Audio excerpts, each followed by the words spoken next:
ಪರಿಶುದ್ಧವಾದ ನಾಮದಲ್ಲಿ ಶುಭಾಶಯಗಳು. I greet you all in the most holy name of our Lord Jesus Christ. ನಾವು ನಿನ್ನ ರಾಜ್ಯವು ಬರಲಿ ಎಂಬುದಾಗಿ ಯೇಸು ಕ್ರಿಸ್ತನು ಹೇಳಿಕೊಟ್ಟಂತ ಪ್ರಾರ್ಥನೆ ವಾಕ್ಯವನ್ನೇ ಧ್ಯಾನಿಸ್ತಾ ಇದ್ದೇವೆ. We are continuously meditating the prayer word that Jesus said, taught us. ದೇವರು ನಮಗೆ ಹೇಳಿದ್ದು ಏನಂದ್ರೆ ನಿನ್ನ ರಾಜ್ಯ ಬರಲಿ ಎಂಬುದಾಗಿ ಪ್ರಾರ್ಥಿಸಿ. What Lord taught us is let your kingdom come. ನಾವು ಕಳೆದ ವಾರಗಳೆಲ್ಲ ಧ್ಯಾನ ಮಾಡಿದ ವಿಷಯ, and last few weeks we meditated ಯೇಸು ಕ್ರಿಸ್ತನ ರಾಜ್ಯ ಈ ಭೂಮಿಗೆ ಬರುವಂತ ವಿಚಾರವಾಗಿದೆ. regarding the kingdom of God being coming towards this earth. ಯೇಸು ಈ ಭೂಮಿಗೆ ಬಂದು ಈ ಭೂಮಿಯಲ್ಲಿ 1000 ವರ್ಷ ರಾಜ್ಯವನ್ನ ಮಾಡಕ್ಕಾಗಿದ್ದಾರೆ. Jesus is about to come to this world and rule for 1000 years. ಆದ್ರೆ ಇವೆಲ್ಲ ಧ್ಯಾನ ಮಾಡುವಾಗ ಇನ್ನೊಂದು ವಿಚಾರವೂ ಸಹ ಮನಸ್ಸಿಗೆ ಬಂತು. But as I was meditating, this something came up to my mind.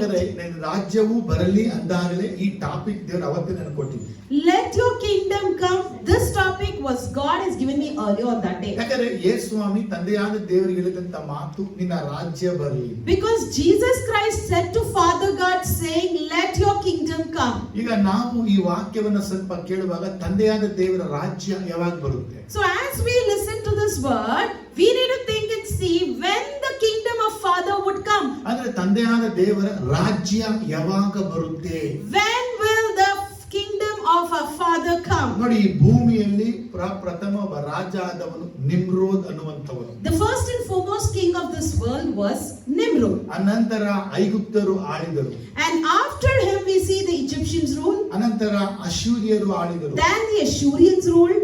ಬ್ಯಾಬಿಲೋನ್ಯರು ಆಳಿದರು. The Babylonians ruled. ಮೇದ್ಯ ಪರಾಸಿಯರು ಆಳಿದರು. The Medians and Persians ruled. ರೋಮಾಯರು ಆಳಿದರು. The Romans ruled. ಇವತ್ತು ಜಗತ್ತಲ್ಲಿ ಅನೇಕ ರಾಜ್ಯಗಳು ಆಳ್ತಾನೇ ಇದ್ದಾರೆ. So all over the world we see many kingdoms are ruling.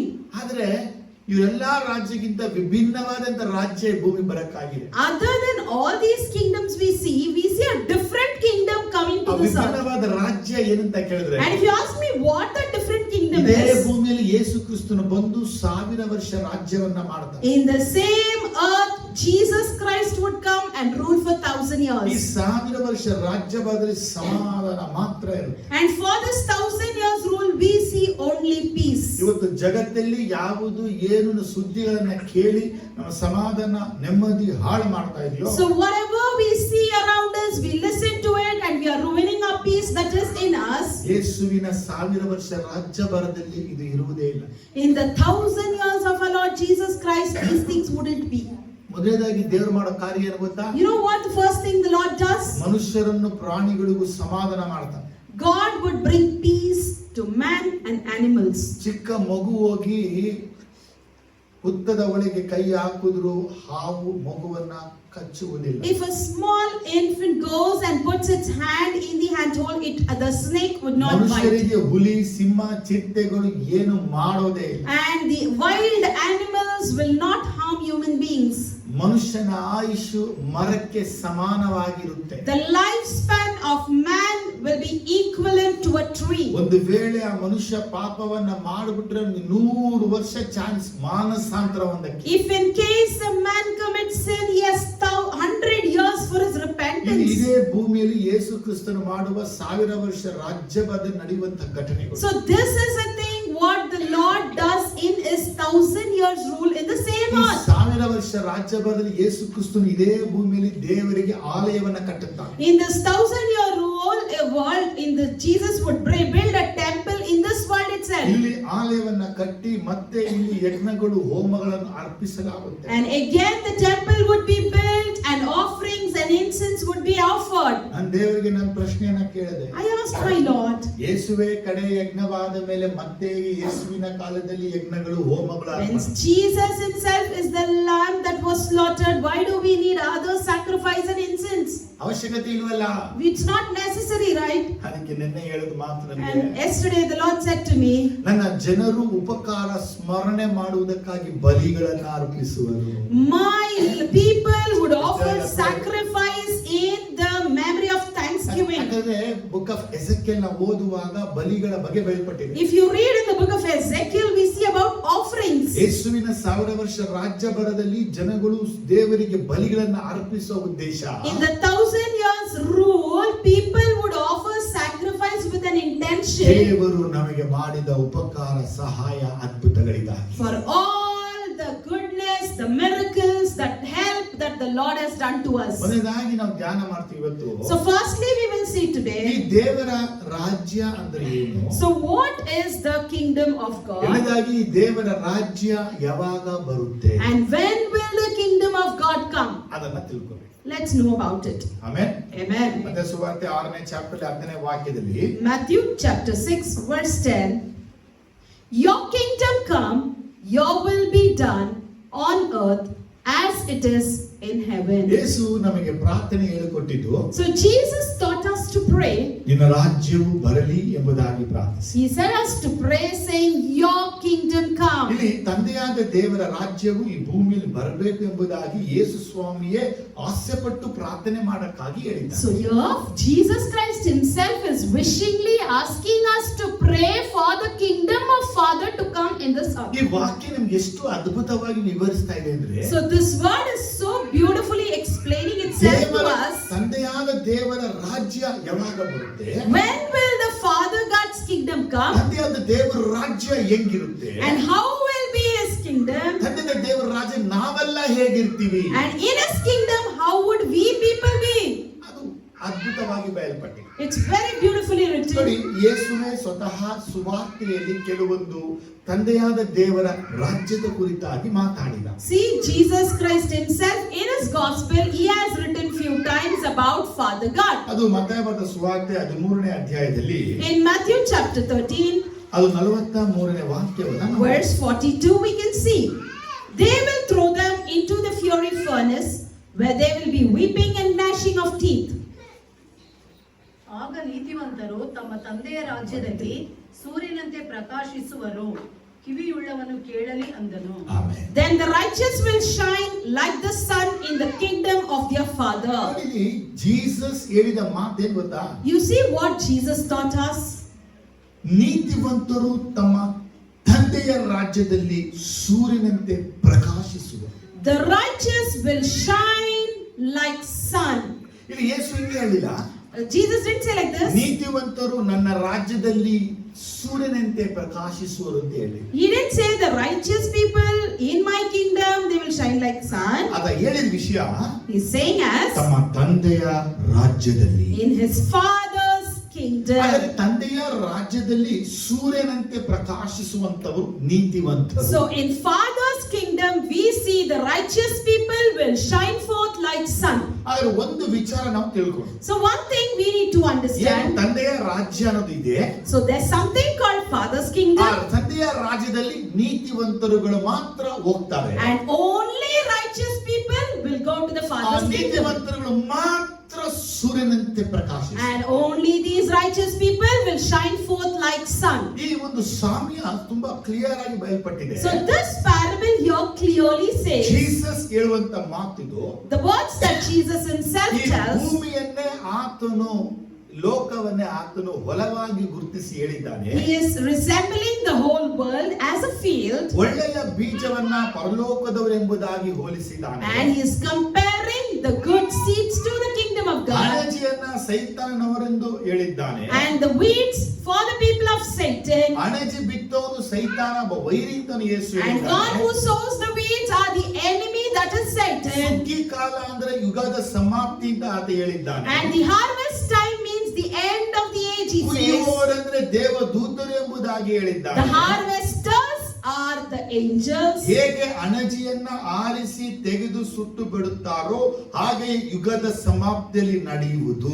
As the weeds are taken and been burned down, similarly in the end days it will ಮನುಷ್ಯ happen. ಕುಮಾರನು ತನ್ನ ದೂತರನ್ನು ಕಳಿಸುವನು. The Son of God, man will send his angels, ಅವರು ಆತನ ರಾಜ್ಯದೊಳಗಿದ್ದ ಎಲ್ಲ ಕಂಟಕರನ್ನು ಅಧರ್ಮಿಗಳನ್ನು ಕೂಡಿಸಿ ಬೆಂಕಿ ಕೊಂಡದಲ್ಲಿ ಹಾಕುವರು. and he would put all the unjust and unrighteous in the ಅಲ್ಲಿ fire pit. ಕೋಲಾಟವು ಕಟಕಟನೆ ಹಲ್ಲು ಕಡಿಯೋಣವು ಇರುವವು. And there would be weeping and gnashing of teeth. ಇಲ್ಲಿ ಯೇಸುಸ್ವಾಮಿ ಈ ಒಂದು ಹೊಲದಲ್ಲಿ ಬಿತ್ತಲ್ಪಟ್ಟಂತ ಗೋಧಿಯ ಸಾಮ್ಯದ ಮುಖಾಂತರ ನಮ್ಮ ಜೊತೆ So ಮಾತಾಡ್ತಾರೆ. here Jesus Christ is speaking to us in the field where the wheat is being sown. ಹಾಗಾದ್ರೆ ತಂದೆಯಾದ ದೇವರ ರಾಜ್ಯ ಯಾವಾಗ ಬರುತ್ತೆ ಅಂತ So ಹೇಳಿದ್ರೆ, when will the Father God's kingdom come? ಯುಗದ ಸಮಾಪ್ತಿಯಲ್ಲಿ ತಂದೆಯಾದ ದೇವರ ರಾಜ್ಯ ಬರುತ್ತೆ. In the end of the ages, the Father God's kingdom ಈ would come. ತಂದೆಯಾದ ದೇವರ ರಾಜ್ಯಕ್ಕೆ ಹೆಂಗೆ ಭಾಗವಹಿಸ್ತೀವಿ ನಾವು So ಅಂದ್ರೆ how would we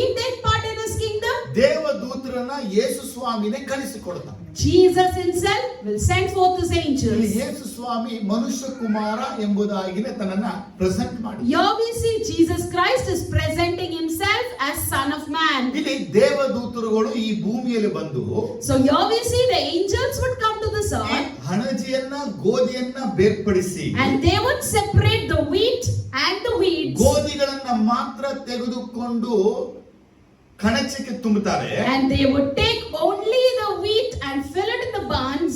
ಆದರೆ But ಹಣಜನ್ನ ತೆಗೆದು ಸುಡಕ್ಕೆ ಹಾಕ್ತಾರೆ.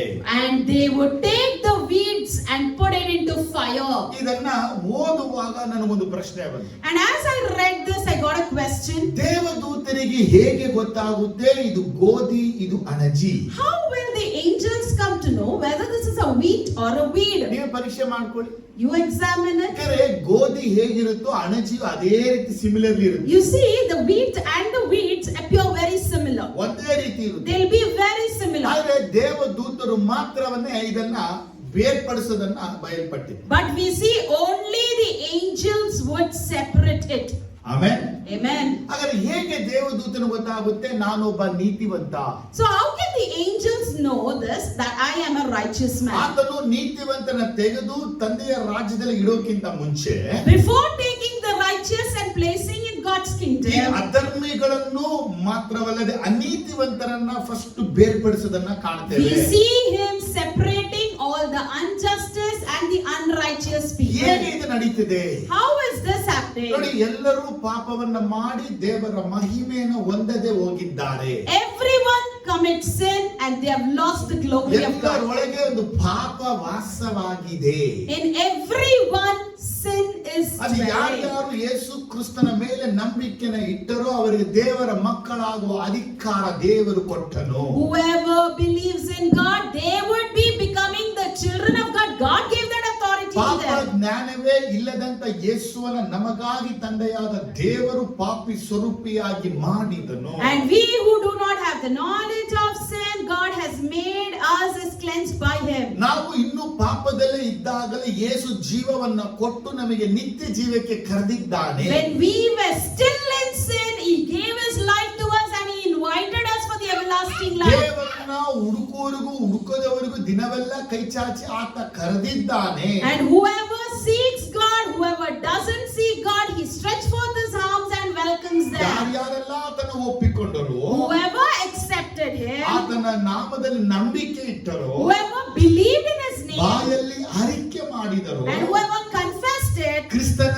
ಜನನ ಮರಣ ಪುನರುತ್ಥಾನ ನನಗಾಗಿದ್ದ ಒಪ್ಪಿಕೊಂಡರು, whoever believed the death, the birth, resurrection of Christ is for me, ಕ್ರಿಸ್ತನ ಶ್ರಮೆ ನನಗಾಗಿದ್ದ ಅರ್ಥ and ಮಾಡಿಕೊಂಡರು, whoever realized the suffering of Christ is for me, ಯಾರ್ಯಾರು ತಮ್ಮ ಮಾರ್ಗಗಳನ್ನ ಬಿಟ್ಟರು, whoever left their ways, ತಮ್ಮ ಯೋಚನೆಗಳನ್ನ ಬಿಟ್ಟರು, who left their thoughts, ಉದ್ದೇಶಗಳನ್ನ ಬಿಟ್ಟರು, left their intentions, ದೇವರನ್ನ ಆತುಕೊಂಡರು, whoever relied in God, ದೇವರು ಇವರನ್ನ ನೀತಿವಂತರಾಗಿ ನಿರ್ಣಯಿಸಿದನು. God declared such people as righteous. ಈ ಭೂಮಿಯಲ್ಲಿ ಇರುವಾಗ ಎಲ್ಲ ಒಂದೇ ರೀತಿ ನಾವಿದೀವಿ. So when we are in this world, we all are the same. ನಮಗಿಂತ ಒಳ್ಳೆ ಜನನೇ ಇದ್ದಾರೆ, There are people who are good than us. ನಮಗಿಂತ ಕೆಟ್ಟ ಜನನೇ There are ಇದ್ದಾರೆ. people who are wicked than ಆದ್ರೆ us. ನಾವು ಯಾವಾಗ ಯೇಸುವನ್ನ ನಂಬ್ತೀವೋ, But when we believe in Jesus, ನಮ್ಮ ಪಾಪನ ಅರಿಕೆಯನ್ನು ಕ್ಷಮಾಪಣೆ ಕೇಳ್ತೀವೋ, when we confess our sins and ask forgiveness, ನಾವೆಲ್ಲ ದೇವರ ಮಕ್ಕಳ. we all become God's children. Amen, hallelujah. Amen, ಯಾವಾಗ hallelujah. ನಾ ದೇವರ ಮಕ್ಕಳಾದವೋ, So when we became God's children, ಯಾವಾಗ ನಾ ದೇವರ ಮಕ್ಕಳಾದವೋ, when we became God's children, ಆಗ ನಮಗೆ ದೇವರು ನೀತಿವಂತ ಅದು ನೀತಿವಂತರು ಎಂಬುದಾಗಿ ಹೆಸರನ್ನ ಕೊಟ್ಟನು. God gave the name as righteous ಈಗ person. ನೀತಿವಂತರಾಗಿರುವಂತ ನಮ್ಮಲ್ಲಿ And we who are righteous, ಅನೇಕರನ್ನ ನಾವು ನೋಡ್ತಾ ಇದೀವಿ. we are seeing many. ಮತ್ತಾಯ ಬರೆದ ಸುವಾರ್ತೆ 7ನೇ ಚಾಪ್ಟರ್ ಯೇಸು ಹೇಳುವ ಮಾತು, In Matthew chapter 7, Jesus tells, ಸ್ವಾಮಿ ಸ್ವಾಮಿ ಅನ್ನೋರು ಯಾರು ಪರಲೋಕ ರಾಜ್ಯಕ್ಕೆ ಸೇರೋದಿಲ್ಲ. whoever calls Lord, Lord will not inherit the kingdom of ಯಾರು ನನ್ನ God. ತಂದೆಯ ರಾಜ್ಯಕ್ಕೆ ಇವರು ಸೇರೋದಿಲ್ಲ.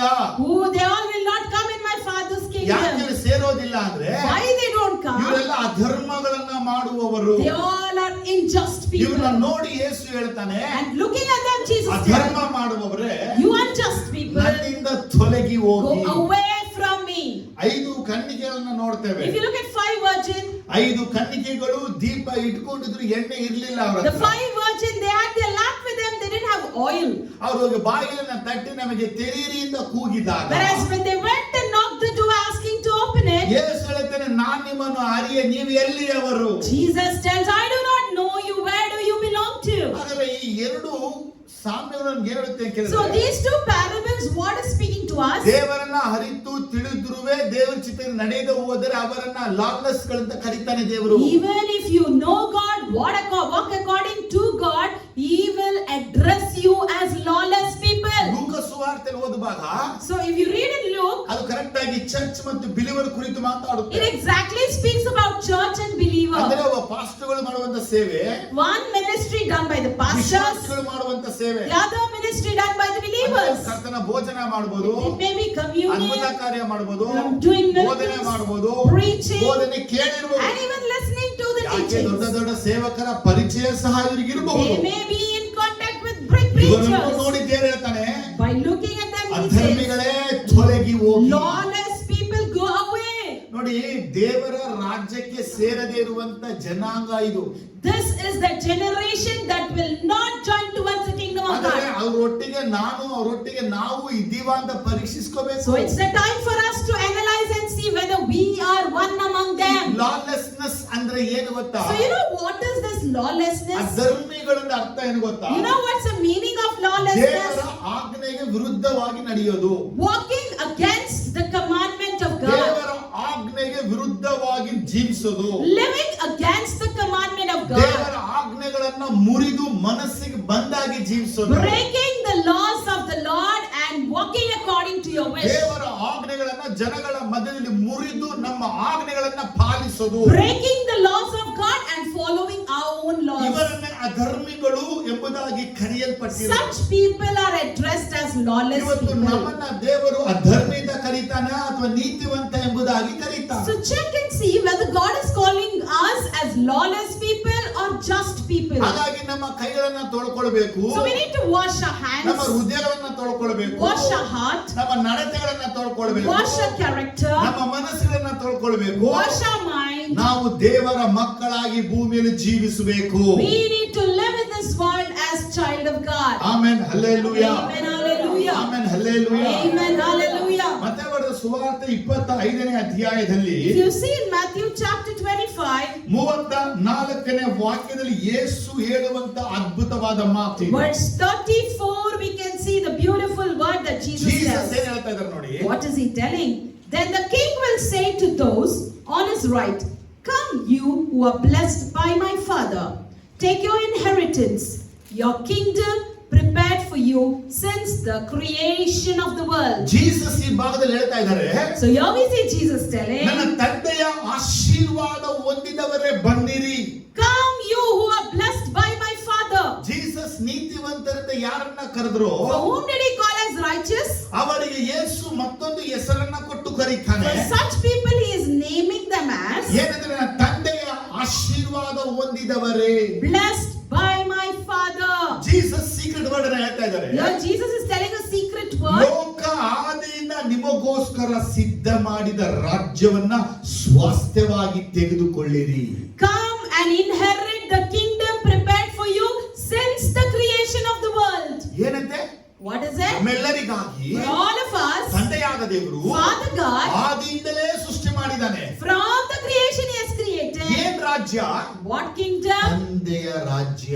Father's ಹಾಗಾದ್ರೆ ಈ ತಂದೆಯ kingdom. ರಾಜ್ಯದಲ್ಲಿ ಒಳಗೋಗೋವನ್ನೆಲ್ಲ ಯಾರು? So who is the person who goes into the ಈ Father's ತಂದೆಯ kingdom? ರಾಜ್ಯಕ್ಕೆ ನೀತಿವಂತ ಯೇಸು ಯಾರನ್ನ ಕರೆದ್ರು? For whom did Jesus address as righteous? ಯೇಸು ಏನ್ ಹೇಳ್ತಾರೆ?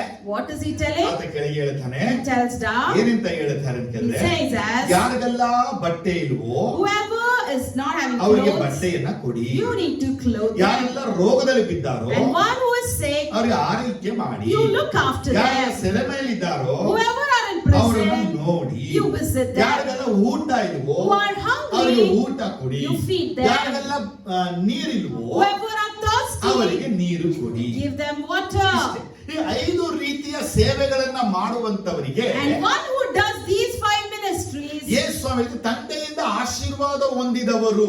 they are the people who are blessed by Father. ನೋಡಿ, ನಮ್ಮ ಕೊಡಲ್ಲ, Sometimes we have food but we don't ನಮ್ಮ share. ಹತ್ರ ನೀರಿದ್ದು ಕೊಡಲ್ಲ, We have water, we don't give it to ನಮ್ಮ ಹತ್ರ others. ಬಟ್ಟೆ ಇದ್ದು ಕೊಡಲ್ಲ, We have clothing, we don't help ನಾವು others. ರೋಗಿಗಳನ್ನ ನೋಡಕ್ ಹೋಗಲ್ಲ, We don't visit sick ಅನೇಕ people. ಸೇವೆಯಂತ್ರನ್ನ ನೋಡಕ್ ಹೋಗಲ್ಲ, And many servants, we don't visit them. Prison ಹೋಗಿ ನೋಡಲ್ಲ, We don't visit the prison. ನಮ್ಗೆ ಟೈಮ್ ಇಲ್ಲ. Because we say we don't have ನಮ್ಗೆ time time. ಇಲ್ಲ. We don't have ಹಾಗೆ time. ನಿಮಗೆ ಟೈಮ್ ಇಲ್ಲ ಅಂತ ಅನ್ಕೋತೀರಾ ಅಂದ್ರೆ If you think like you are not having time, ನೀವು ತಂದೆಯ ಆಶೀರ್ವಾದ ಹೊಂದಿದ ಮಕ್ಕಳಲ್ಲ. you are not the children who are blessed ನೀವು by ತಂದೆಯ Father. ಆಶೀರ್ವಾದ ಹೊಂದಿದ ಮಕ್ಕಳು.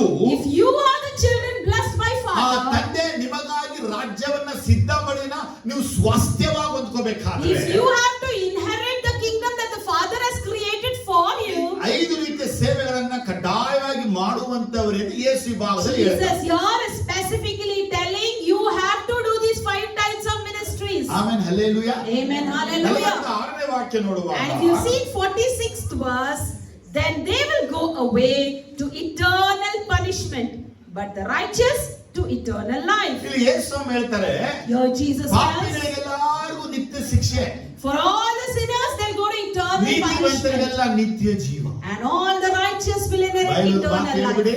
Say this loudly. ನೀತಿವಂತರಿಗೆಲ್ಲ ನಿತ್ಯ ಜೀವ. All the righteous will have eternal life. ನಿತ್ಯ ಜೀವಕ್ಕೆ ಹೋಗುವರು.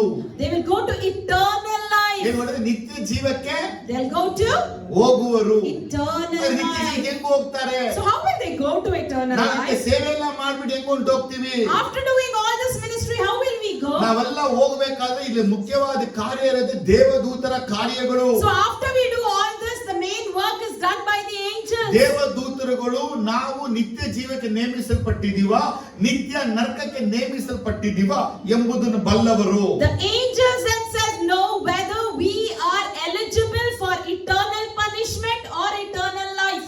ಲಾಜರನನ್ನ ದೇವದೂತರು ಬಂದು ಎತ್ತುಕೊಂಡು ಹೋಗಿ ಅಬ್ರಾಮನ ಎದೆಗೆ ಒರಗಿಸಿದರು. The angels came and carried Lazarus and made him to lie in the Abraham's ಅದೇ bosom. ಜನಗಳು ಐಶ್ವರ್ಯನ ಎತ್ತುಕೊಂಡು ಹೋಗಿ ನರಕದಲ್ಲಿ And ಬಿಸಾಕಿದರು. the same angels carried the rich man and threw him to hell. Actually ಏನ್ ಗೊತ್ತಾಯ್ತು? ಲಾಜರ್ ಮಾತ್ರ ನೀತಿವಂತ, ಐಶ್ವರ್ಯವಂತ ನೀತಿವಂತನಲ್ಲ.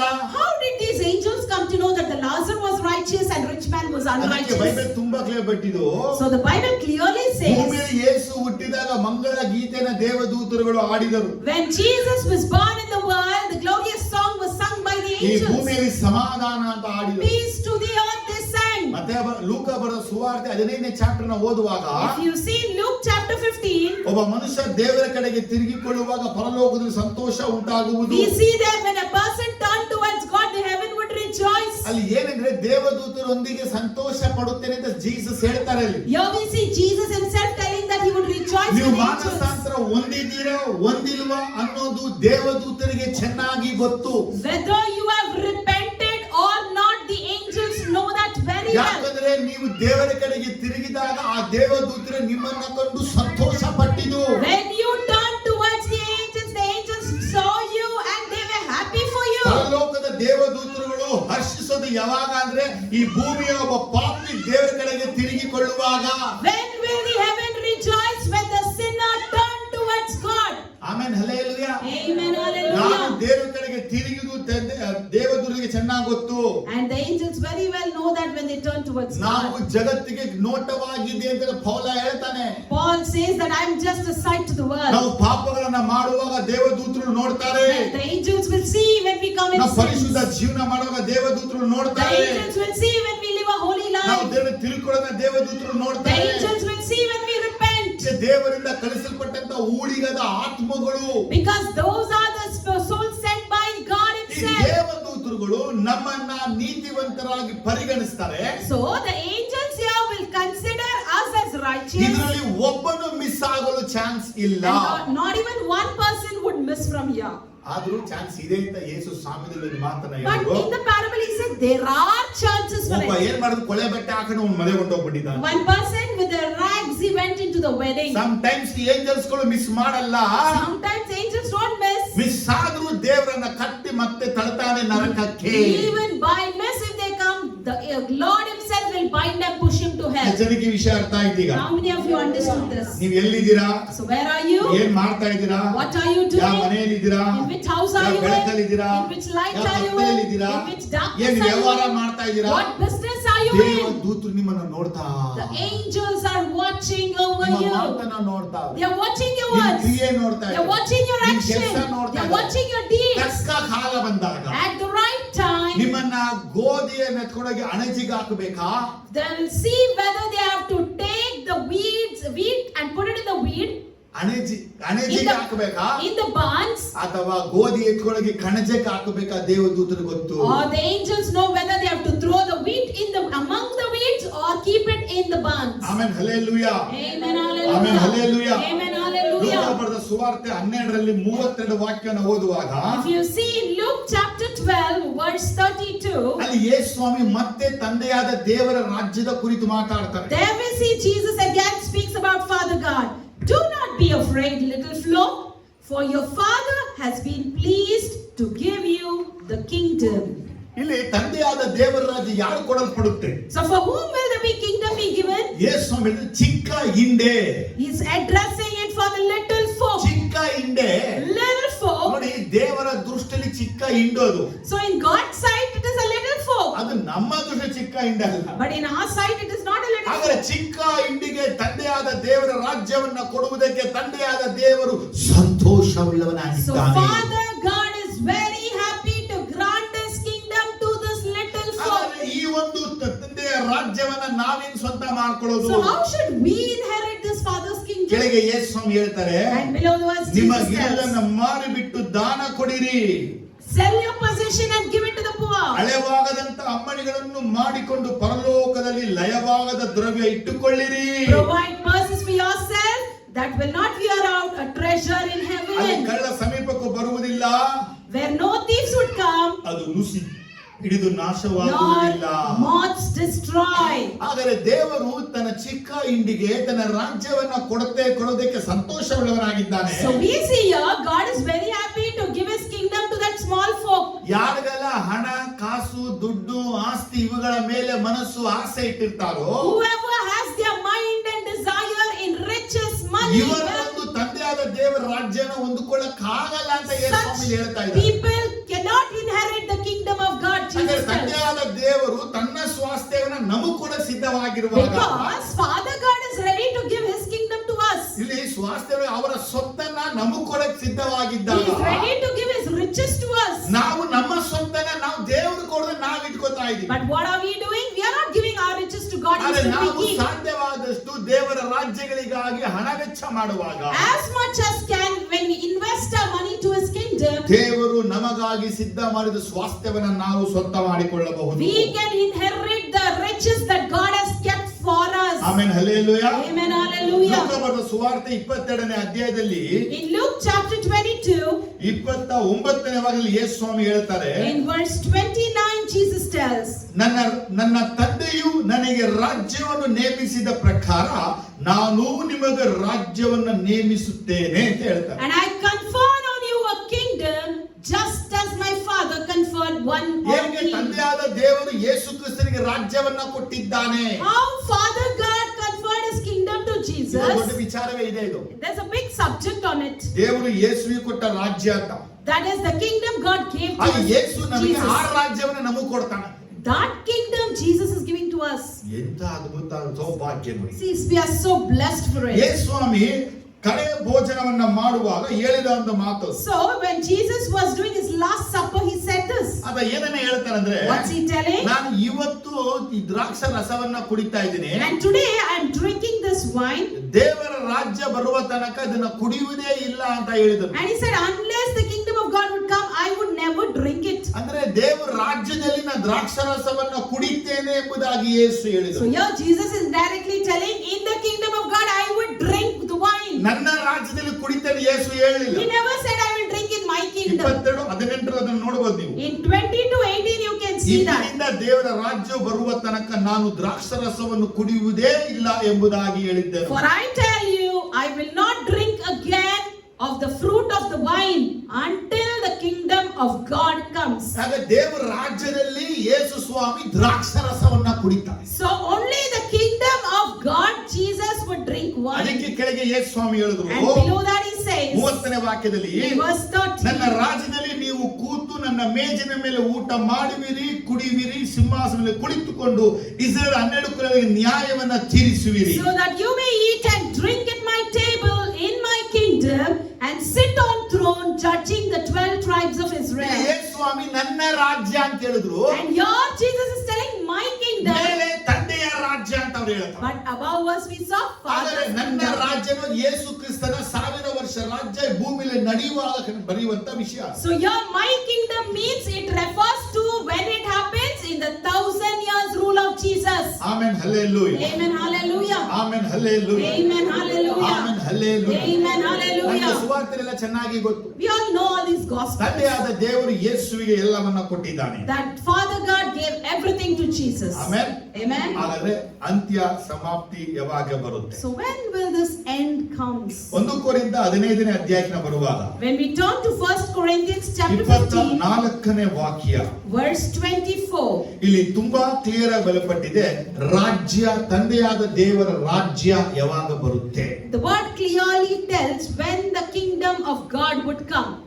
Then the end will come when he hands over the kingdom of God, the Father, after he destroys all dominion, authority and power. ಏನ್ word ನೋಡಿ ಹೆಂಗಿದೆ? You know what the word says? ಏನಮ್ಮ ಕನ್ನಡದಲ್ಲಿ ನೋಡಿ. ಆಮೇಲೆ ಆತನು ಬೇರೆ ಎಲ್ಲಾ ದೊರೆತನವನ್ನು, ಎಲ್ಲಾ ಅಧಿಕಾರವನ್ನು, ಬಲವನ್ನು ನಿವೃತ್ತಿ ಮಾಡಿ ತಂದೆಯಾಗಿರುವ ದೇವರಿಗೆ ರಾಜ್ಯವನ್ನು ಒಪ್ಪಿಸಿಕೊಡುವಾಗ ಸಮಾಪ್ತಿ.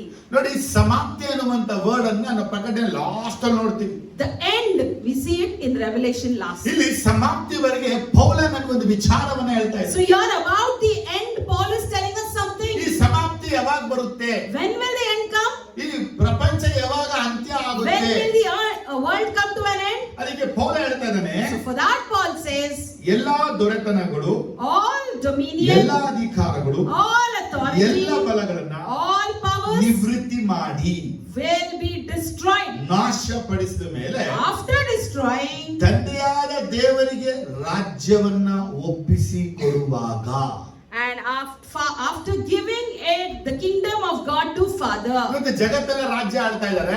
You see, the world has been ruled by so many. Antichrist ಬಂದು ಈ ಭೂಮಿಯಲ್ಲಿ ರಾಜ್ಯ 7 ವರ್ಷ ಆಳ್ತಾನೆ. And even the Antichrist would come and rule for 7 ಮೊದಲನೇ years. ವಿಚಾರ ನಾವೇನ್ ತಿಳ್ಕೊಳ್ತೀವಿ ಅಂದ್ರೆ, First thing what we know is ಯೇಸು ಕ್ರಿಸ್ತನು ಮಧ್ಯ ಆಕಾಶಕ್ಕೆ ಬರ್ತಾನೆ. Jesus would come in the midst of the clouds. ಇದಕ್ಕೆ ರಹಸ್ಯ ಬರುವಿಕೆ ಅಂತ We ಕರೆಯಲ್ಪಡುವುದು. call it as a secret coming. ಆಗ ಸಭೆ ಎತ್ತಲ್ಪಡುತ್ತೆ. The church would be taken. ಸಭೆ ಎತ್ತಲ್ಪಡದೆ ಆಂಟಿಕ್ರಿಸ್ಟ್ ಪ್ರಕಾಶಕ್ಕೆ ಬರೋದಿಲ್ಲ. Unless the church is taken, the Antichrist rule will not happen. Antichrist ಸಭೆ ನೋಡಕ್ಕಾಗಲ್ಲ. The church cannot see the Antichrist. ಈ ಸಭೆ ಪರಲೋಕಕ್ಕೆ ಹೋದ ಮೇಲೆನೆ And once the church is taken to ಈ heaven, ಭೂಮಿಯಲ್ಲಿ ಆಂಟಿಕ್ರಿಸ್ಟ್ ಬರ್ತಾನೆ. the Antichrist will come ಅವನು into ಈ the earth ಭೂಮಿಯಲ್ಲಿ 7 ವರ್ಷ ರಾಜ್ಯವನ್ನ ಮಾಡ್ತಾನೆ. and he would rule for 7 ಈ 7 ವರ್ಷ years. ರಾಜ್ಯದಲ್ಲಿ In the 7-year rule, ಇಸ್ರಾಯೇಲರೊಂದಿಗೆ ಒಡಂಬಡಿಕೆಯನ್ನು ಮಾಡ್ತಾನೆ. he makes a covenant with the ಆ Israelites. ಕವನೆಂಟ್ 7 ವರ್ಷಗಳು. And that is 7-year ಅವನು covenant. 3.5 ವರ್ಷಗಳು And 3.5 ಆ years, ಕವನೆಂಟ್ ಅನ್ನ policy he follows the covenant. 3.5 ವರ್ಷಗಳಾದ ಮೇಲೆ And after 3.5 ಆ years, ಕವನೆಂಟ್ ಅವನು ಒಡೆದು ಬಿಡುತ್ತಾನೆ. he breaks the covenant. ಅದಕ್ಕೆ ಅವನಿಗೆ ಆಂಟಿ ಕ್ರೈಸ್ಟ್ ಎಂಬುದಾಗಿ So only he is called as an Antichrist. Daniel ಪ್ರವಾದಿ ಹೇಳ್ತಾನೆ, And Daniel prophet ಇವನು says, ದೇವಾಲಯದ ಒಳಗಡೆ ಹೋಗಿ and he goes into the ಮಹಾ temple, ಪರಿಶುದ್ಧ ಸ್ಥಳದಲ್ಲಿ in the most holy place, ಕುಳಿತುಕೊಂಡು he would sit ನಾನೇ ದೇವರು ಯೆಹೋವ ಅಂತ ಸ್ಥಾಪಿಸ್ಬಿಟ್ಟು and he would establish a call himself as ಅವಾಗ ಇಸ್ರೇಲ್ Jehovah. ಗೊತ್ತಾಗುತ್ತೆ, Then the Israelites would know ಇವನು ಕ್ರೈಸ್ತಲ್ಲ, that he is not the ಇವನು Christ. ಮೆಸ್ಸಾಯನಲ್ಲ. He is not the ಆಗ Messiah. ಅವರು And then Moab, Moab, ಅಮೋನ್ Ammon, ಅನ್ನುವಂತ ದೇಶಗಳಿಗೆ ಓಡಿ they ಹೋಗ್ತಾರೆ. would flee to these ಅದನ್ನೇ nations. ಪ್ರಕಟಣೆ 12ನೇ ಬೆಲೆಪಟ್ಟಿರೋದು. That's written in Revelation ಆ chapter ಸ್ತ್ರೀಯು 12. ಆ ಸರ್ಪದ ಕಣ್ಣಿಗೆ ಭಯಪಟ್ಟು ಓಡಿ ಹೋದಳು. And the women ran after before ಅವಳಿಗೆ the 2 serpent, ಹದ್ದಿನ ರೆಕ್ಕೆ ಕೊಡಲ್ಪಟ್ಟಿತ್ತು. and she had 2 eagle wings. ಒಂದು ಕಾಲ, 2 ಕಾಲ, ಅರ್ಧ ಕಾಲ ಸರ್ಪದ ಅದು ಘಟ ಸರ್ಪದ ಕಣ್ಣಿಗೆ ಮರೆಯಾಗಿ ಇದ್ದಳು. And for 1 season to half season she was hidden ಘಟ by the ಸರ್ಪ sight of the ಬಾಯನ್ನ serpent. ತೆರೆದು ಬೆಂಕಿಯನ್ನ ಬಿಟ್ಟಾಗ And when the dragon opened its mouth and flew ಅವಳ ಈ fire, ಕಡೆ ಸಪಟ್ ಬಂದು ನೀರು ಬಂದು ಅದನ್ನ ಅಣಗಿಸಿ ಬಿಟ್ಟಿತ್ತು. and the water would come and suppress ಈ the ಸ್ತ್ರೀ fire. ಬಂದು ಇಸ್ರೇಲ್ ದೇಶ. And the women here represent ಇವರು Israel. 3 ವರ್ಷಗಳು ಈ ಒಂದು ಆಂಟಿಕ್ರಿಸ್ಟ್ ಕಣ್ಣಿಗೆ ಸಿಗದಂತ ಸ್ಥಳಗಳಿಗೆ ಚೆದರಲ್ಪಡ್ತಾರೆ. 3.5 years they would be scattered without, so that the Antichrist would not see them. ಅವನು ಆಂಟಿಕ್ರೈಸ್ಟ್ ಇಡೀ ಪ್ರಪಂಚವನ್ನು ಕಂಡು ಗೊತ್ತಿದ್ರುವೆ Even though the Antichrist knows the whole ಈ world, ಮೋವಾಬ್, ಅಮೋನ್, ಏದೋಮ್ ಅನ್ನುವಂತ ಈ ಮೂರು ದೇಶಗಳಲ್ಲಿ ಇವರನ್ನ ಹುಡುಕಕ್ ಸಾಧ್ಯವೇ ಇಲ್ಲ. in Moab, Ammon and Edom, he cannot search ಹೇಗೆ them. ಇಸಬೆಲ್ ಬಂದ್ಬಿಟ್ಟು ಎಲೆನನ್ನ ಕೊಲ್ಲಕ್ಕೆ ಆಗ್ಲಿಲ್ಲ 3.5 ವರ್ಷಗಳು. How 3.5 years Jezebel could not kill Elijah? ಎಲಿಯ ಎಲ್ಲಿದ್ದ? Where was Elijah exactly? ಇಸಬೆಲ್ ಊರಲ್ಲೇ ಸಾರಪ್ತಾ ಊರಲ್ಲೇ ಇದ್ದ. He was in her same town. ಅವನು ಸ್ವಂತ ಊರಲ್ಲೇ ಇದ್ದ. In her native. ಆದ್ರೆ ಎಲಿನ ಅಲ್ಲಿ ಬಿಟ್ಟು ಪ್ರಪಂಚ ಹುಡುಕುತ್ತ. But she left Elijah there and she was ಈ wandering all over ಒಂದು the world ಸೈತಾನನ searching. 7 ವರ್ಷ ರಾಜ್ಯಭಾರಗಳೇ. This 7 years rule of Satan ದೇವರ 7 ಮುದ್ರೆಗಳು, are 7 seals, 7 ಪಾತ್ರೆಗಳು, 7 pots, 7 ತುತ್ತೂರಿಗಳು, 7 trumpets. ದೇವರ ನೀತಿ ನ್ಯಾಯವುಳ್ಳ ಕೋಪ 21 ಕೋಪ ಈ ಭೂಮಿಗೆ The ಸುರಿಸಲ್ಪಡುವುದು. 21 wrath of God would be poured on this earth. ಇವುಗಳೆಲ್ಲ ಸುರಿಸಲ್ಪಡುವ ಕಾಲಗಳಲ್ಲಿ And in this time when they are ಯಾರ್ಯಾರು poured, ಯೇಸು ನಂಬುತ್ತಾರೋ whoever believes ಅವರೆಲ್ಲ Jesus ನಿತ್ಯ ಜೀವನ ಹೊಂದ್ಕೋತಾರೆ. would inherit everlasting ಇವತ್ತಿನ life. ಸಭೆ ಎತ್ತಲ್ಪಡತಂಗ ನಾವು ಕಾಣಬೇಕು. Today we see the church being taken up. ಅವತ್ತಿನ ದಿನ ಕ್ರಿಸ್ತನಿಗಾಗಿ ಸ್ಮರಣ ಹೊಂದವರು ಆಗಲೇ ಪುನರುತ್ಥಾನ ಹೊಂದಿ ಪರಲೋಕದ ಜೀವ. But on that day, whoever dies for Christ, immediately they'll be resurrected and they'll live in the heaven. ಪ್ರಕಟಣೆ 19ನೇ ಚಾಪ್ಟರ್ ನಾವು ಬರುವಾಗ When we come to Revelation chapter 19, ಇದು ನಡೆಯುವಂತ ಕ್ರೈಸ್ಟ್ಗೂ ಆಂಟಿ ಕ್ರಿಸ್ಟ್ ನಡೆಯುವಂತ ಯುದ್ಧ ಬಯಲ್ಪಟ್ಟಿದೆ. it's written about the war that between Christ and Antichrist. ಇದು 11ರಿಂದ 16 ವಾಕ್ಯಗಳು. From verse 11 to 16, 19ರಿಂದ 20 ವಾಕ್ಯನ ನೋಡಬಹುದು ನಾವು. from 19 to 20 you can ಈ see. ಈ ಒಂದು ವಾಕ್ಯ ಏನನ್ನ ಕಾಣ್ತೀವಿ ಅಂದ್ರೆ What do we see? ಇದು ಮೆಗಿದೋ ಬೆಟ್ಟದಲ್ಲಿ ನಡೆಯುವಂತಹ ಒಂದು ಯುದ್ಧ. It's a war happening on the Mount of Megiddo. ಯೇಸು ಸ್ವಾಮಿ ಯುದ್ಧ ಮಾಡುವುದಕ್ಕಾಗಿ ಬರ್ತಾರೆ. Jesus is coming to wage war. ಆತನು ಬರುವಾಗ And when he comes, ಈ ಆಂಟಿ ಕ್ರೈಸ್ಟ್ ಮತ್ತೆ ಫಾಲ್ಸ್ ಪ್ರಾಫೆಟ್ ಇಬ್ಬರನ್ನ ಹಿಡಿದು he catches the Antichrist and the false ಬೆಂಕಿ prophet, ಗಂಧಕಕ್ಕೆ ಹಾಕಲ್ಪಡುತ್ತೆ. and they will be thrown into the fire. ಇದು ಬಯಲ್ಪಟ್ಟಿದೆ 19ನೇ ಅಧ್ಯಾಯ 20ನೇ ವಾಕ್ಯದಲ್ಲಿ. It's written in chapter 19 verse 20. ಈಗ ಈ ಒಂದು 20ನೇ ವಾಕ್ಯ ಏನು ಹೇಳುತ್ತೆ ಅಂದ್ರೆ So this 20th chapter tells us Antichrist ರಾಜ್ಯ ಮುಗಿತು ಎಂಬುದು. the rule of Antichrist is over. ಆದರೆ ಈ ಜಗತ್ತಲ್ಲಿ So in this world, ಯಾವ ಯಾವ ರಾಜ್ಯಗಳೆಲ್ಲ ಬಂತು whatever kingdoms, ಎಲ್ಲದಕ್ಕೂ ಅಂತ್ಯ ಬಂತು. everything had an end. ಎಲ್ಲದಕ್ಕೂ ಅಂತ್ಯ ಬಂತು. Everything had an end. ಆದ್ರೆ ಸೈತನ ರಾಜ್ಯಕ್ಕೆ ಅಂತ್ಯ ಇನ್ನೂ But ಬಂದಿಲ್ಲ. for Satan's kingdom there was no end.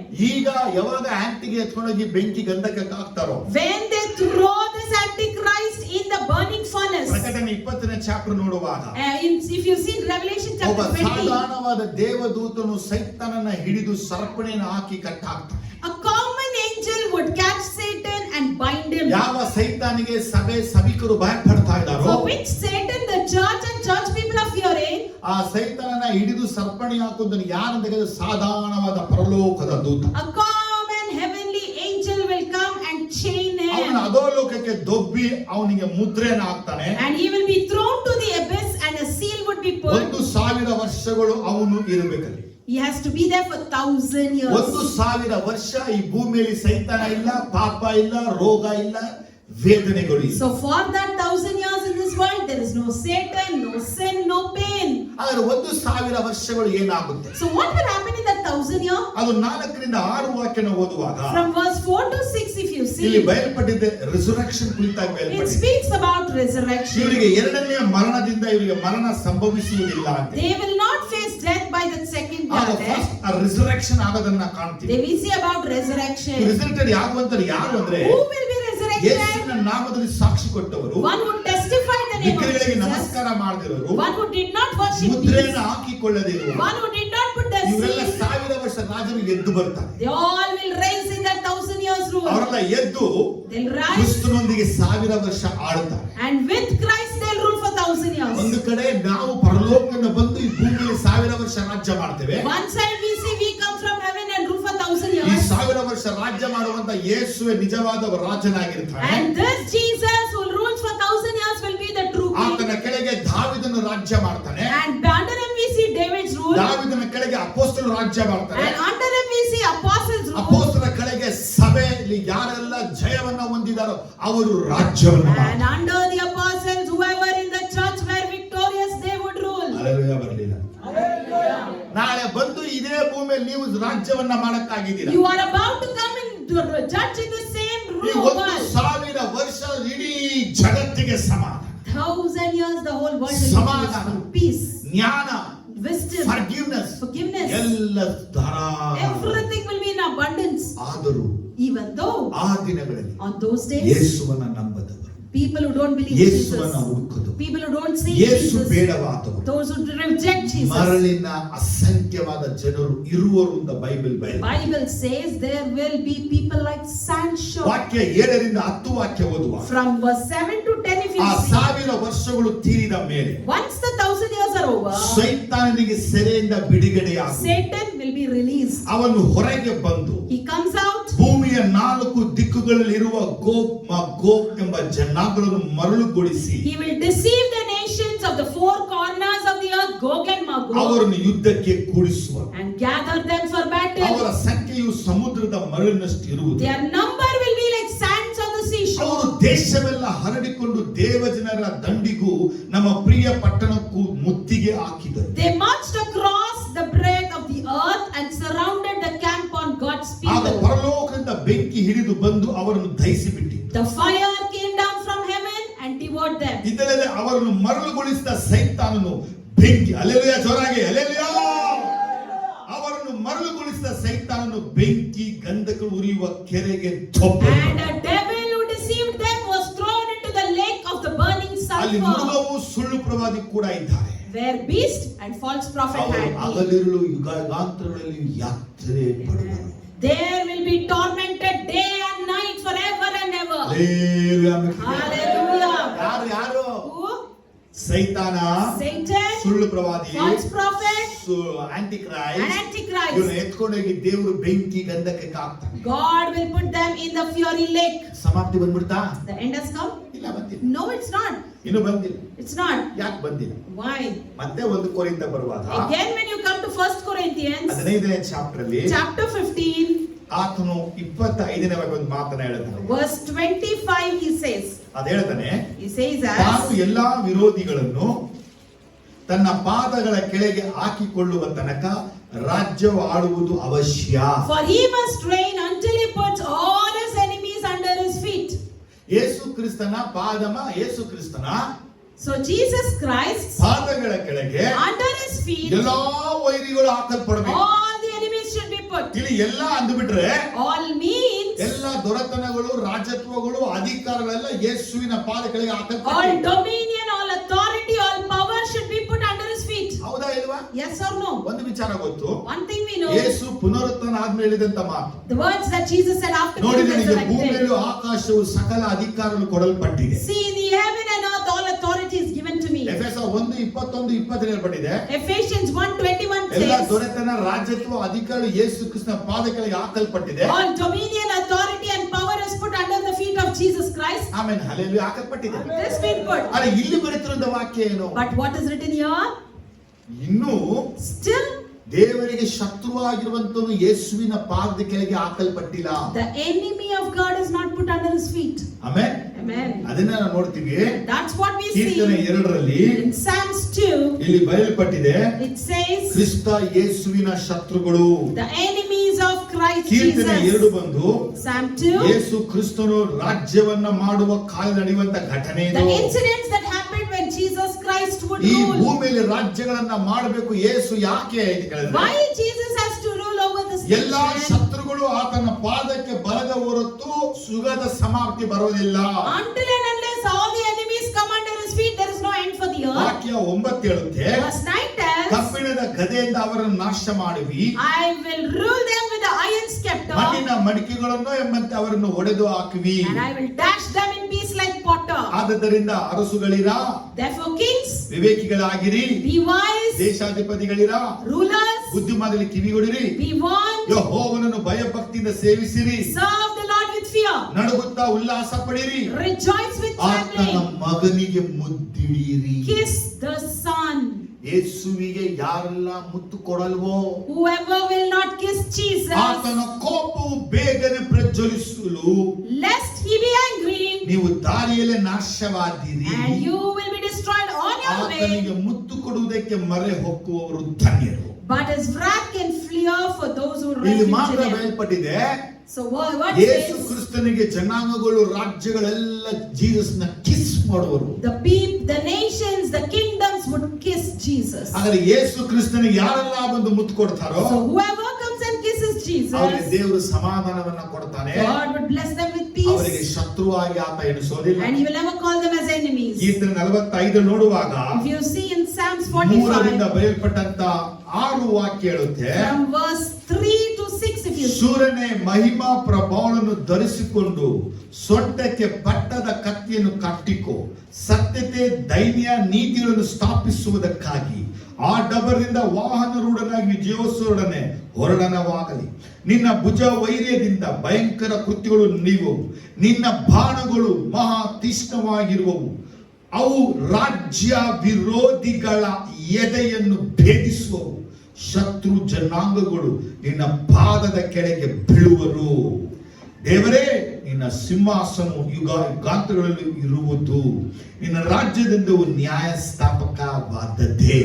gird your sword upon your side, O mighty one, clothe yourself with splendor and majesty. In your majestic ride forth victoriously on behalf of truth, humility and righteousness.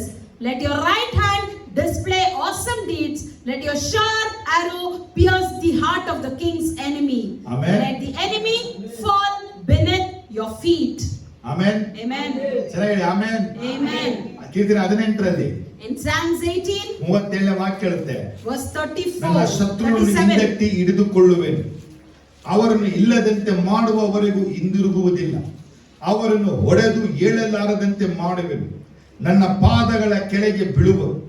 ನೀನು ನನಗೆ ಯುದ್ಧಕ್ಕಾಗಿ ಶೌರ್ಯ ನಡುಕಟ್ಟನ್ನು ಬಿಗಿದಿದ್ದಿ, ಎದುರಾಳಿಗಳನ್ನು ಕುಗ್ಗಿಸಿ ನನಗೆ ಅಧೀನ ಮಾಡಿದ್ದಿ.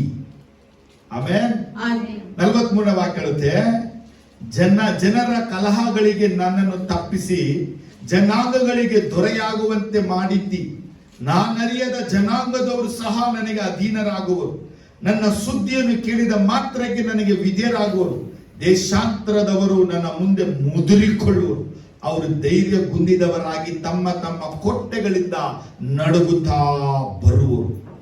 ಆತನು ನನ್ನ ಶತ್ರುಗಳಿಗೆ ಪ್ರತಿದಂಡನೆ ಮಾಡುವ ದೇವರು, ಜನಾಂಗಗಳನ್ನು ನನಗೆ ಅಧೀನ ಪಡಿಸುತ್ತಾನೆ, ಶತ್ರುಗಳನ್ನು ಬಿಡಿಸುವ ಆತನೇ. ಆಮೇಲೆ ಹಲ್ಲೆಲೂಯ. Amen. 49ನೇ ಅನ್ಯ ಜನರ ಮಧ್ಯೆ ಸ್ತುತಿಸುವೆನು. So the ಇದು word. ದಾವೀದನು ಕೀರ್ತನೆ 18 ಹೇಳಲ್ಪಟ್ಟಂತ ವಾಕ್ಯ. So if you read in Psalms 18, we see what David explains here. ಇಲ್ಲಿ ಬಯಲ್ಪಟ್ಟ ಎಲ್ಲಾ ವಾಕ್ಯಗಳೆಲ್ಲ So each and every verse written ಅದು here ಯೇಸುವಿನ ಕುರಿತಾಗಿ ಹೇಳಲ್ಪಟ್ಟಂತ are the ವಾಕ್ಯ. words written regarding Jesus. ಕೀರ್ತನೆ 110 ಪೂರ್ತಿನ ಓದುವಾಗ In Psalm 110, when you read ಇದು fully, ಯೇಸುವಿನ ಕುರಿತು ಹೇಳಲ್ಪಟ್ಟಂತ ವಾಕ್ಯ. these are the words said regarding ಯೆಹೋವನು Jesus. ನನ್ನ ಒಡೆಯನಿಗೆ, Our Lord, my Master, ನಾನು ನಿನ್ನ ವಿರೋಧಿಗಳನ್ನು ನಿನಗೆ ಪಾದಪೀಠ ಮಾಡುವ ತನಕ ನನ್ನ ಬಲಗಡೆಯಲ್ಲಿ ಕೂತುಕೊಂಡಿರು ಎಂದು ನುಡಿದನು. ಯೆಹೋವನ ರಾಜ್ಯದ ಆಳ್ವಿಕೆಯನ್ನು ಜೀವನವರೆಗೂ ಹಬ್ಬಿಸುವನು, ನಿನ್ನ ವೈರಿಗಳ ಮಧ್ಯದಲ್ಲಿ ದೊರೆತನ ಮಾಡು. ಆಮೇಲೆ ಹಲ್ಲೆಲೂಯ. Amen, hallelujah. 6ನೇ ವಾಕ್ಯ 5ನೇ ವಾಕ್ಯ ಹೇಳುತ್ತೆ, And 110 verse 5 ನಿನ್ನ says, ಬಲವಿರುವ ಕರ್ತನು ತನ್ನ ಕೋಪದ ದಿನದಲ್ಲಿ ರಾಜ್ಯರನ್ನು ಖಂಡಿಸುವನು, ಆತನು ಜನಾಂಗಗಳಲ್ಲಿ ನ್ಯಾಯ ಸ್ಥಾಪಿಸುವಾಗ ವಿಸ್ತಾರವಾದ ರಣರಂಗದಲ್ಲಿ ಶತ್ರುಗಳ ಶಿರಸ್ಸು ಛೇದಿಸಿ ಹೆಣಗಳಿಂದ ಅದನ್ನು ತುಂಬುವನು.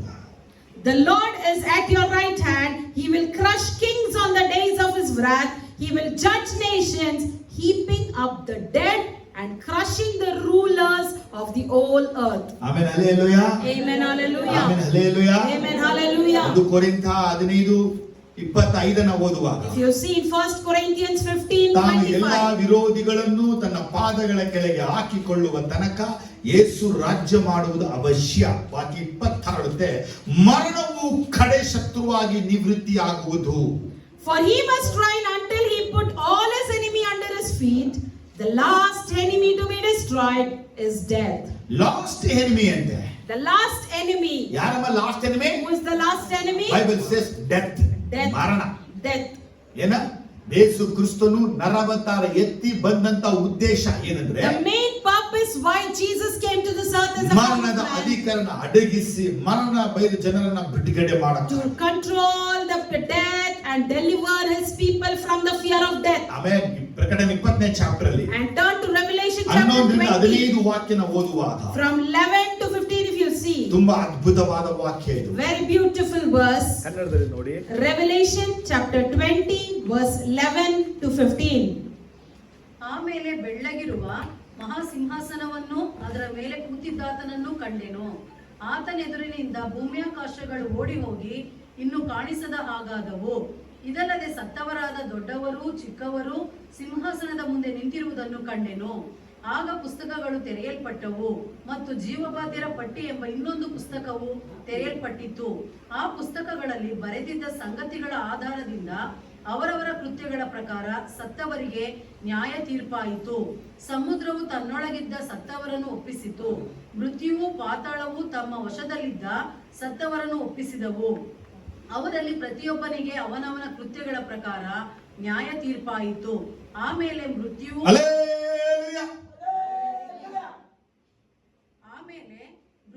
ಪಾತಾಳವು ಬೆಂಕಿಯ ಕೆರೆಗೆ ದೊಬ್ಬಲ್ಪಟ್ಟವು. ಆ ಬೆಂಕಿಯ ಕೆರೆಯೇ ಎರಡನೆಯ ಮರಣವು. ಯಾವನ ಹೆಸರು ಜೀವಬಾಧ್ಯರ ಪಟ್ಟಿಯಲ್ಲಿ ಬರೆದದ್ದಾಗಿ ಕಾಣಲಿಲ್ಲವೋ ಅವನು ಬೆಂಕಿಯ ಕೆರೆಗೆ ದೊಬ್ಬಲ್ಪಟ್ಟನು. ಉತ್ಸವ ಹೇಳ್ಬೇಕಿಲ್ಲ.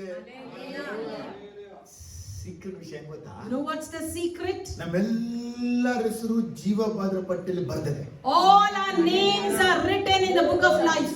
ಆದರೆ ಜೀವಬಾಧ್ಯರ ಪಟ್ಟಿಯಲ್ಲಿ ಮರಣದ ಹೆಸರು ಬರೆಯಲ್ಪಟ್ಟಿಲ್ಲ. But in that book of life the death name is not written. ಮೃತ್ಯುವಿನ ಹೆಸರು ಬರೆಯಲ್ಪಟ್ಟಿಲ್ಲ. Death's name is not written. ಸಮುದ್ರದ ಹೆಸರು ಬರೆಯಲ್ಪಟ್ಟಿಲ್ಲ. The sea's name is not written. 22ನೇ ಚಾಪ್ಟರ್ ಓದುವಾಗ Because when you read in 22nd chapter, ಜೆರುಸಲೇಮಿನಲ್ಲಿ ಸಮುದ್ರವನ್ನು ಕಾಣಲಿಲ್ಲ ಅಂತ. in New Jerusalem I have not seen the sea. ಈ ಸಮುದ್ರ, the sea, ಮರಣ, death, ಪಾತಾಳ, hell, ಇದು ಮೂರುವೇ ಮರಣದ ಕುರಿತೇ. all these three things speaks about death. Hallelujah ಬರಲಿ. Amen, hallelujah. ಯೇಸು ಏನ್ ಮಾಡ್ತಾನಂತೆ? So what Jesus does? ಎಲ್ಲಾ ವಿರೋಧಿಗಳನ್ನ All the enemies he put under his footstool. ಹಾಕೊಳ್ಳೋ ತನಕ Until he does that, ರಾಜ್ಯವನ್ನ ಮಾಡ್ತಾನೆ. he would rule. ಕಡೆ ಶತ್ರು And the last enemy ನಿವೃತ್ತಿ ಆಗಬೇಕು. should come to an ಕಡೆ end. ಶತ್ರು ಯಾರು? Who is that last enemy? ಅವನೇ ಮರಣ. He is death. ಸೈತಾನ ಎಲ್ಲಿದ್ದಾನೆ? Where is Satan? ಬೆಂಕಿ ಗಂಧಕದ ಕೆರೆ. In the fire of flame. ಸುಳ್ಳು ಪ್ರವಾದಿ ಎಲ್ಲಿದ್ದಾನೆ? Where is false ಬೆಂಕಿ prophet? ಗಂಧಕದ ಕೆರೆ. In the fire of sulfur. ಕ್ರಿಸ್ತವಿರೋಧಿ ಎಲ್ಲಿದ್ದಾನೆ? Where is ಬೆಂಕಿ Antichrist? ಗಂಧಕದ ಕೆರೆ. Even he was there. in the ಅಧರ್ಮಿಗಳು fire. ಎಲ್ಲಿದ್ದಾರೆ? Where are the ಬೆಂಕಿ unjust? ಗಂಧಕದ ಕೆರೆ. Even they are ಕಟ್ಟಕರು there in the ಎಲ್ಲಿದ್ದಾರೆ? fire. Where are the ಬೆಂಕಿ wicked? ಗಂಧಕದ ಕೆರೆ. Even they are in the sulfur fire. ಏಡಿಗಳು, The ನಂಬಿಕೆಯಿಲ್ಲದವರು, those who are faithless ಸೇರಿದವರು, and one who are unjust, ಕೊಲೆಗಾರರು, murderers, ಜಾರರು, the adulterers, ಮಾಟಗಾರರು, the witchcraft, ವಿಗ್ರಹಾರಾಧಕರು, the idolaters, ಸುಳ್ಳುಗಾರರು, the liars, ಇವರೆಲ್ಲರಿಗೂ ಸಿಗುವ ಪಾಲು all they get their share ಬೆಂಕಿ ಗಂಧಕದ ಕೆರೆ. is in the ಅದು burning sulfur ಎರಡನೆಯ flame. ಮರಣವು. That is second death. ಈಗ ಮರಣ ನಮ್ಗೆಲ್ಲಾರನ್ನ ಹಿಡ್ಕೊಂಡು ಹಿಂಸೆ ಮಾಡ್ತಾ So ಇದ್ರೆ, death, if it is catching all of us and ಸಮುದ್ರ tormenting, ಎಲ್ಲಾರನ್ನ ನುಗ್ತಾ ಇದ್ರೆ, the seas are swallowing Patala all, ನಮ್ಮನ್ನ ಎಳ್ಕೊತಾ the ಇದ್ರೆ, hell is dragging ಒಂದು us. ದಿನ ದೇವರು ಇದೆಲ್ಲವನ್ನ ಹಿಡಿದು A day God will catch all this, ಬೆಂಕಿ ಗಂಧಕಕ್ಕೆ ಹಾಕಿ ನಾಶ ಮಾಡ್ತಾನೆ. put in the fiery lake and destroy. ಚೆನ್ನಾಗಲ್ಲ ದೇವರಿಗೆ? ಯೇಸು ಕ್ರಿಸ್ತನ ರಾಜ್ಯ ಎಲ್ಲಿ ತನಕ ಮಾಡ್ತಾನೆ? So till where will Jesus ಪ್ರಕಟಣೆ rule? 21:4 ಹೇಳುತ್ತೆ, According to Revelation, ಮರಣವೇ ಇರುವುದಿಲ್ಲ. there will not be ಹೇಳಿ, death. ಮರಣವೇ ಇರುವುದಿಲ್ಲ. There will not be No death. death. There is no death. Death ಯಾಕಿಲ್ಲ? Why there is no death? Death ಅನ್ನ ದೇವರು ಬೆಂಕಿ ಗಂಧಕಕ್ಕಾಗಿ ನಾಶ. Because God, Jesus has already put that death in the fire of sulfur. Amen. Amen. 1 ಕೊರಿಂಥ 15 1 Corinthians 15 27ನೇ ವಾಕ್ಯ ಹೇಳುತ್ತೆ, verse 27. ದೇವರು ಸಮಸ್ತವನ್ನು ಆತನ ಪಾದಗಳ ಕೆಳಗೆ ಹಾಕಿ ಆತನಿಗೆ ಅಧೀನ ಮಾಡಿದ್ದಾನೆ ಎಂಬುದಾಗಿ ಹೇಳಿದ್ದೇ ಅಲ್ಲ. ಸಮಸ್ತವು ಆತನಿಗೆ ಮಾಡಲ್ಪಟ್ಟಿದೆ ಎಂದು ಹೇಳುವಾಗ ಸಮಸ್ತವನ್ನು ಅಧೀನ ಮಾಡಿಕೊಟ್ಟಾತನು ಅದರಲ್ಲಿ ಸೇರಲಿಲ್ಲ ಎಂಬುದು ಸ್ಪಷ್ಟವಾಗಿದೆ. ಸಮಸ್ತವು ಆತನಿಗೆ ಅಧೀನವಾದ ಮೇಲೆ ಮಗನಾದ ಯೇಸು ಕ್ರಿಸ್ತನು ಸಮಸ್ತವನ್ನು ತನಗೆ ತಂದೆಯಾದ ದೇವರಿಗೆ ಅಧೀನ ಮಾಡಿಕೊಟ್ಟಾತನಿಗೆ ತಾನೇ ಅಧೀನನಾಗುವನು. For he put everything under his feet. Now when it says that everything has been put under him, it clears that does not include God Himself, who put everything under Christ. When He done this, then the Son Himself will be made subject to Him who put everything under Him, so that God may be all in all. Hallelujah. Amen. ಈ Hallelujah. ವಾಕ್ಯ ಹೇಳುತ್ತೆ ಗೊತ್ತಾ? You know what this word tells? ತಂದೆಯಾದ ದೇವರು ಯೇಸು ಸ್ವಾಮಿಗೆ ಎಲ್ಲವನ್ನ ಅಧೀನ ಮಾಡಿದ್ದಾರೆ. Father God has put everything under Jesus ತಂದೆಯಾದ Christ. ದೇವರು ಎಲ್ಲವನ್ನ ಯೇಸು ಸ್ವಾಮಿಗೆ ಅಧೀನ ಮಾಡಿದ ಮೇಲೆ Once everything is under Jesus Christ, ತಂದೆಯಾದ ದೇವರು ಯೇಸು ಸ್ವಾಮಿಯ ಅಧೀನದಲ್ಲಿ ಇಲ್ಲ ಅಂತ ತಿಳ್ಕೋಬೇಕು. you should know Father God is not under control of Jesus. ಅರ್ಥ ಆಯ್ತಾ? Understood? ಎಲ್ಲವನ್ನ ಯಾರ ಕೆಳಗಿದೆ? Everything is under the control of ಯೇಸುವಿನ ಕೆಳಗೆ. Jesus. ಯೇಸು ಸ್ವಾಮಿ ಏನು ಮಾಡ್ತಾರೆ? What Jesus does? ಒಂದು ದಿನ ಏನು ಮಾಡ್ತಾರೆ? A day comes ತನಗೆ ಅಧೀನ ಮಾಡಿಕೊಟ್ಟ ಆತನಿಗೆ for one who made it under his control. ಎಲ್ಲವನ್ನ ಆತನಿಗೆ ಅಧೀನಪಡಿಸಿ Everything he would submit to him, ತಾನು ತಂದೆಯಾದ ದೇವರಿಗೆ and ಅಧೀನನಾಗುತ್ತಾನೆ. even he will be under the control of Father God. ಯಾವಾಗಪ್ಪ ಯುಗದ ಸಮಾಪ್ತಿ? When the end of the age comes, ಯಾವಾಗ ನಮ್ಮ ತಂದೆಯಾದ ದೇವರ ರಾಜ್ಯ ಬರೋದು Mein? when will the rule of kingdom of Father comes? ಯಾವಾಗ ಯೇಸು ರಾಜ್ಯವನ್ನ ತಂದೆಯಾದ ದೇವರಿಗೆ ಒಪ್ಪಿಸಿಕೊಡುತ್ತಾನೆ. When Jesus Christ handovers his kingdom to Father God. ಹಾಗಾದ್ರೆ ಯೇಸು ರಾಜ್ಯ ಒಪ್ಪಿಸಿಕೊಂಡಿದ್ದಾನಾ? So did Jesus hand over the kingdom? ಇಲ್ಲ. No. ಇನ್ನೂ ಟೈಮ್ ಇದೆ. Still there is time. Last ಹೇಳಿ ಮುಗಿಸ್ತೇನೆ ನಾನು. And I'm concluding now. ದಾನಿಯೇಲ 12ನೇ ಅಧ್ಯಾಯದಲ್ಲಿ In Daniel chapter 12, 1ರಿಂದ ನಾವು 4 ವಾಕ್ಯ ಓದುವಾಗ from 1 to 4 if you read. ದಾನಿಯೇಲ 12ನೇ ಅಧ್ಯಾಯ 1ರಿಂದ 4. Daniel chapter 12 verse 1 to 4. ದಾನಿಯೇಲನಿಗೆ ವಿಷಯ ಅವತ್ತೇ ಪ್ರಕಟಿಸಲ್ಪಟ್ಟಿದೆ. These things were already revealed to Daniel. ನೋಡಿ ಕನ್ನಡದಲ್ಲಿ. ನಿನ್ನ ಜನರ ಪಕ್ಷವನ್ನು ಹಿಡಿದಿರುವ ಮಹಾಪಾಲಕನಾದ ಮಿಕಾಯೇಲನು ಆ ಕಾಲದಲ್ಲಿ ಹೇಳುವನು. ಮೊಟ್ಟ ಮೊದಲು ಜನಾಂಗವು ಉಂಟಾದಂದಿನಿಂದ ಅಂದಿನವರೆಗೆ ಸಂಭವಿಸದಂತ ಸಂಕಟವು ಸಂಭವಿಸುವುದು. ಆಗ ನಿನ್ನ ಜನರೊಳಗೆ ಯಾರ ಹೆಸರುಗಳು ಜೀವಬಾಧ್ಯರ ಪಟ್ಟಿಯಲ್ಲಿ ಸಿಕ್ಕುವವೋ ಅವರೆಲ್ಲರೂ ರಕ್ಷಿಸಲ್ಪಡುವರು. ಧೂಳಿನ ನೆಲದೊಳಗೆ ದೀರ್ಘ ನಿದ್ರೆ ಮಾಡುವವರಲ್ಲಿ ಅನೇಕರು ಎಚ್ಚೆತ್ತು ಕೆಲವರು ನಿತ್ಯ ಜೀವವನ್ನು, ಕೆಲವರು ನಿಂದನ, ನಿತ್ಯ ತಿರಸ್ಕಾರಗಳನ್ನು ಅನುಭವಿಸುವರು. ಜ್ಞಾನಿಗಳು ತೇಜೋಮಯನಾದ ಆಕಾಶ ಮಂಡಲದಂತೆ ಪ್ರಕಾಶಿಸುವರು. ಬಹು ಜನರನ್ನು ಸದ್ಧರ್ಮಿಗಳನ್ನಾಗಿ ಮಾಡುವವರು ಯುಗಾಂತರಗಳಲ್ಲಿಯೂ ನಕ್ಷತ್ರಗಳ ಹಾಗೆ ಹೊಳೆಯುವರು. Amen. ಇಷ್ಟನೇ ವಾಕ್ಯ ಗೊತ್ತಾಯ್ತಿಲ್ಲ? How many of you understood here? ಸ್ತೋತ್ರ ಅಂತ ಬರಲಿ ಬೇರೆ. Let's say thank the Lord. ಯಾರ್ಯಾರ ಹೆಸರುಗಳು ಜೀವಬಾದ್ರ ಪಟ್ಟಿಯಲ್ಲಿ ಸಿಗುತ್ತೋ ಅವರೆಲ್ಲ ರಕ್ಷಿಸಲ್ಪಡ್ತಾರೆ. Whoever name will be in the book of life, all there will be saved. ಎರಡನೇ ವಾಕ್ಯ ಹೇಳುತ್ತೆ, And second it says, ಧೂಳಿನ ನೆಲದೊಳಗೆ ದೀರ್ಘ ನಿದ್ರೆ ಮಾಡುವವರಲ್ಲಿ ಅನೇಕರು ಎಚ್ಚೆತ್ತು ಕೆಲವರು ನಿತ್ಯ ಜೀವಕ್ಕೂ ಕೆಲವರು ನಿಂದನ ನಿತ್ಯ ತಿರಸ್ಕಾರಗಳಿಗೂ ಅನುಭವಿಸಿದರು. multitudes who sleep in the dust of the earth will awake, some for everlasting life, others for shame and everlasting contempt. ಈ ವಾಕ್ಯ ಓದುವಾಗ When you read this word, ದಾನಿಯೇಲನಿಗೆ ದೇವರು ದರ್ಶನ ಹೆಂಗ್ ಕೊಟ್ಟಿರಬಹುದು? how God might have given the vision to Daniel, you should think. ಆ ದರ್ಶನಗಳು ಹೆಂಗಾಗಿರುತ್ತೆ? And how that vision would be. ತಂದೆಯೇ, Father, ನಿನ್ನ ರಾಜ್ಯ ಬರಲಿ. let your kingdom come. ಹಾಗೆ ನಾವು ಪ್ರಾರ್ಥಿಸುವಾಗ When we pray that, ಜ್ಞಾನಿಗಳು ತೇಜೋಮಯವಾದ ಆಕಾಶ ಮಂಡಲದಂತೆ ಪ್ರಕಾಶಿಸುವರು. the wise men will be like the heavenly creatures. Wise ಮೆನ್ಗಳೆಲ್ಲ ಯಾರಂತ ಕೇಳಿದ್ರೆ Who are these wise men? ಬಹು ಜನರನ್ನು ಸದ್ಧರ್ಮಿಗಳಾಗಿ ಮಾಡುವವರು. They are those who led many to righteousness. ಇವ್ರು ಹೆಂಗಿರ್ತಾರೆ ಅಂದ್ರೆ How they will be? ನಕ್ಷತ್ರಗಳ ಹಾಗೆ ಯುಗ ಯುಗಾಂತರಕ್ಕೂ ಹೊಳೆಯುವರು. They will be like stars forever and ever. ಹೆಸರಿಗೆ ಅರ್ಥ ಆಯ್ತು ವಾಕ್ಯ? How many of you understood this? Amen. Amen. ಕೊನೆಯ ವಾಕ್ಯ ಹೇಳುತ್ತೆ, 12ನೇ ವಾಕ್ಯ. At last the 12th verse says, ದಾನಿಯೇಲನೇ, Daniel, ನೀನು ಹೋಗಿ ಅಂತ್ಯದವರೆಗೆ ಇರು. you go and reach the end, ನೀನು ದೀರ್ಘ ನಿದ್ರೆಯನ್ನು ಹೊಂದಿ for you will rest, ಯುಗದ ಸಮಾಪ್ತಿಯಲ್ಲಿ ಎದ್ದು and at the end of the day you will rise, ನನ್ನ ತಂದೆ ನೇಮಿಸಿದ ರಾಜ್ಯದ ಸ್ವಾಸ್ಥ್ಯದೊಳಗೆ ನಿಲ್ಲು. and you will receive your allotted inheritance. ಎಷ್ಟು ಜನಕ್ಕೆ ಅರ್ಥ ಆಯ್ತು ನೋಡಿ? How many of you ಮೇಲೆ understand ವಾಕ್ಯ this? ಇರುತ್ತೆ, ದೀರ್ಘ ನಿದ್ರೆ, Above verse says eternal rest. ಇಲ್ಲಿ ದಾನಿಯೇಲನಿಗೂ ದೀರ್ಘ ನಿದ್ರೆ. So here also we see Daniel had that eternal rest. ದಾನಿ ನಿದ್ರೆ ಮಾಡ್ತಿಲ್ವಾ?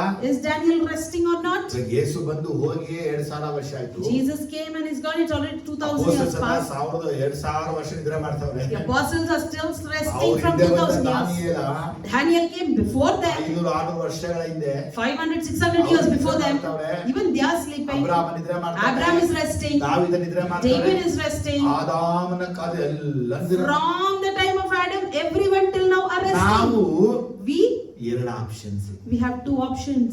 ನಾವು ದೇಹ ಆತ್ಮ ಪ್ರಾಣದಲ್ಲಿ ಪರಿಶುದ್ಧವಾಗಿ ಜೀವಿಸಿ, We in our body, spirit and soul, if we live a holy ದೇವರ life, ಮೇಲೆ ನಿಜವಾದ ಭಯ ಭಕ್ತಿಯನ್ನ ಇಟ್ಟು, and in God if we have true respect and reverence, ಮೋಸಕರವಾದ ಕಪಟ ಜೀವನವನ್ನ ಮಾಡದೆ, and we should not live a hypocritical life, ದೇವರಿಗೆ ಭಯಪಟ್ಟು ಅಶುದ್ಧವನ್ನ ನಮ್ಮಿಂದ ಮನೆಯಿಂದ ಹೊರಹಟ್ಟಿ, and we should fear God and resist all the unholy things from us and from our household. ಭಕ್ತಿ ಭಯದಿಂದ ಜೀವಿಸಿದಾಗ, And for God, if we live with fearing God, ಮಧ್ಯ ಆಕಾಶದಲ್ಲಿ ಬರುವ ಯೇಸು, and Jesus who comes in the midst of the cloud, ದೇವರ ತುತ್ತೂರಿಯ ಶಬ್ದವನ್ನು ಕೇಳಿದಾಗ, would listen to the trumpet of God, ಕ್ರಿಸ್ತನಲ್ಲಿ ಸತ್ತವರು, and one who are dead in Christ ಅವರು ಮೊದಲು ಎದ್ದು would ಬರುವರು. rise firstly. ನಮ್ಮಿಂದ ಯಾರೆಲ್ಲ ಸತ್ತಿದ್ದಾರೋ, Whoever are dead before us, church ಬಂದಾಗ ಓನ್ಲಿ ಚರ್ಚ್ ಅವ್ರು ಮಾತ್ರ ಫಸ್ಟ್ ರಿಸರೆಕ್ಷನ್ ಆಗೋದು.